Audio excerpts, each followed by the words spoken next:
प्रतीक दिल्ली में joint family के साथ रहता था, लेकिन जॉब की वजह से अपनी माँ के साथ दूसरे शहर में शिफ्ट हो जाता है, जहाँ उसकी प्रीति के साथ लव मैरिज हो जाती है, जिस पर बहू को नापसंद करते हुए उसकी माँ पूरा समय प्रीति को परेशान करने के तरीके निकालती रहती है।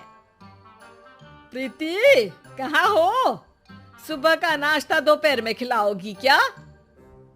इसमें प्रीति और प्रतीक ऑफिस जाने के लिए तैयार हुए कमरे से बाहर आते हैं, जिसे देख सास प्रीति पर भड़कने लगती है। महारानी, तुम सुबह सुबह तैयार होकर घर का सारा काम छोड़कर कहाँ चल दी?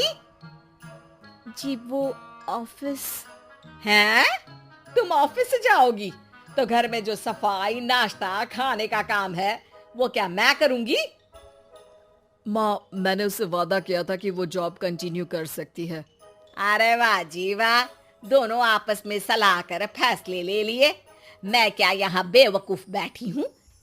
मुझसे पूछना किसी ने जरूरी नहीं समझा?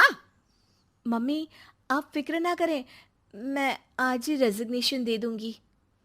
प्रीति ऑफिस के लिए चली जाती है और अगले दिन से जॉब छोड़ घर के कामों में लग जाती है, लेकिन साथ ही उदास भी रहने लगती है, जिसे देख प्रतीक को अच्छा नहीं लगता। मुझे पता है तुम्हें अपनी जॉब कितनी पसंद थी। आई एम सॉरी प्रीति। अरे कुछ नहीं होता, बस मम्मी खुश रहनी चाहिए। अब प्रीति अपनी सास को खुश करने और उनका दिल जीतने की जी तोड़ कोशिश करती रहती है, पर सास कभी उससे सीधे मुंह बात तक नहीं करती। इसी तरह दिन बीतने लगते हैं। एक शाम प्रतीक ऑफिस से परेशान घर वापस आता है। माँ, चाची का फोन आया था। दादी की तबीयत बहुत खराब है, हमें दिल्ली जाना होगा। पति की बात सुन प्रीति तो पैकिंग शुरू भी कर देती है, पर माँ वहीं बूत बनी खड़ी रह जाती है। लगता है मम्मी अपनी सास से बहुत प्यार करती हैं, तभी उनके बीमार होने की खबर सुन शॉक में आ गई। ये प्यार नहीं, परेशानी है।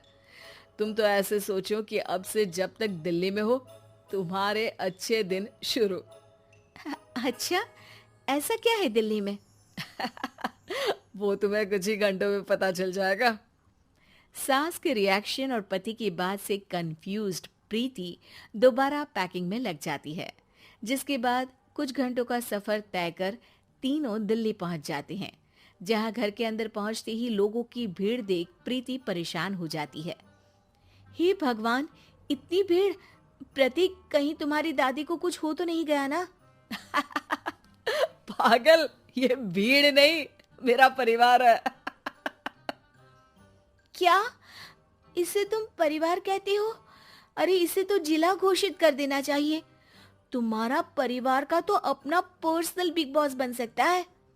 हैरान परेशान प्रीति परिवार वाले सदमे से बाहर निकली भी नहीं होती कि सिर पर पल्ला रखे शांत तरीके से सबके साथ बात करते हुए अपनी सास को देख उसे दूसरा सदमा लग जाता है। हाय राम, ये मम्मी का ऐसा भी कोई रूप है? ये तो मुझे पता ही नहीं था। ये तुम्हारी सास का ससुराल है। तभी प्रतीक की बहन बोल पड़ती है, यहाँ आपको ऐसी ऐसी चीजें देखने मिलेंगी जो सपने में भी सोची नहीं होंगी। हाँ, ये कुछ दिन तो बहुत इंटरेस्टिंग लग रहे हैं। सब एक साथ दादी के कमरे में जाते हैं, जहां पहुंचते ही उसे दादी की आवाज सुनाई देती है। क्यों रे, सास से मिलने की फुर्सत मिल गई? दूसरे शहर जाकर छूट क्या मिली? तुम तो भटकता पंछी बन गई। इतने समय में ये तक नहीं पूछा कि जिंदा भी हूँ या मर गई। प्रीति की सास अपनी सास के पैर छूती है। अरे कैसी बात कर रही हैं मम्मी, आपको तो मेरी उम्र भी लग जाए। अरे बस कर, ये झूठी उम्र देने वाली बातों का दिखावा ना कर। तेरा बस चले ना तो जो मेरी बची कुची जिंदगी है वो भी अभी खत्म कर दे। अरे बहू कहाँ है?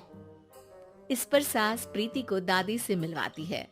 दादी प्रीति को बहुत प्यार देती है। क्यों बहू, तेरी ये सास परेशान तो नहीं करती ना? अगर करती है तो अभी बता दे, मैं इसकी क्लास लगा दूंगी। अरे कैसी बात कर रही है माँ जी, भला मैं क्यों किसी को परेशान करूंगी। प्रीति अपनी सास का ये रूप एंजॉय कर ही रही होती है कि तभी चाची वहां आकर प्रीति को अपने साथ ले जाती है। सास की क्लास लगते देख जो खुशी मिल रही थी वो तुम्हारे चेहरे से साफ पता चल रही थी, इसीलिए ले आई, क्योंकि अगर उन्हें पता चल जाता तो तुम्हारी खैर नहीं थी। थैंक यू चाची जी। चाची और प्रीति घर में झूले पर बैठी बात कर ही रही होती है कि उसकी सास भी वहां आ जाती है। मतलब यहाँ सारा काम मैं करूं और तुम बैठी हंसी ठिठोली करो? अरे चलो जाओ खाना बनाओ। सास प्रीति को डांट कर काम करने भेज देती है, जिसे दादी देख लेती है और एक बार फिर सासू माँ की क्लास लग जाती है, जिसे पूरा परिवार मजे से खड़ा होकर देखने लगता है। क्यों रे, मैंने तुझे काम बोला और तू उस बच्ची को परेशान कर रही है? सास की कोई इज्जत रह गई है इस घर में या नहीं? यहाँ खुद की सास होते हुए भी ज्यादा बड़ी बन रही है। अब नहीं मम्मी जी, मैं तो बस थोड़ी मदद के लिए बोल रही थी। सास रसोई में जाकर काम करने लगती है और दादी प्रीति को लेकर वहां से चली जाती हैं। इसी तरह एक हफ्ता बीत जाता है, जिसमें दादी अपनी बहू को डर, इज्जत और प्यार का फर्क समझाती रहती है और प्रीति उसका मजा लेती है। वापस जाते हुए दादी प्रीति और उसकी सास दोनों को अपने पास बुलाती है। मेरी बहू जिद्दी और अड़ियल है, इसलिए उससे हमेशा सही काम करवाने के लिए मुझे सख्ती करनी पड़ती है। लेकिन तुम्हारी बहू अच्छी है, तेरी खुशी के लिए वो अपनी जॉब और सपने भी छोड़कर घर में बैठी है। अपनी बहू के साथ प्यार से रहो। और प्रीति, अगर अभी भी तुम्हारी सास परेशान करे ना, तो फिर तुम्हें पता चल ही गया है कि शिकायत कहाँ करनी है। जी, अपनी सास की ससुराल में उनकी सासू माँ के पास।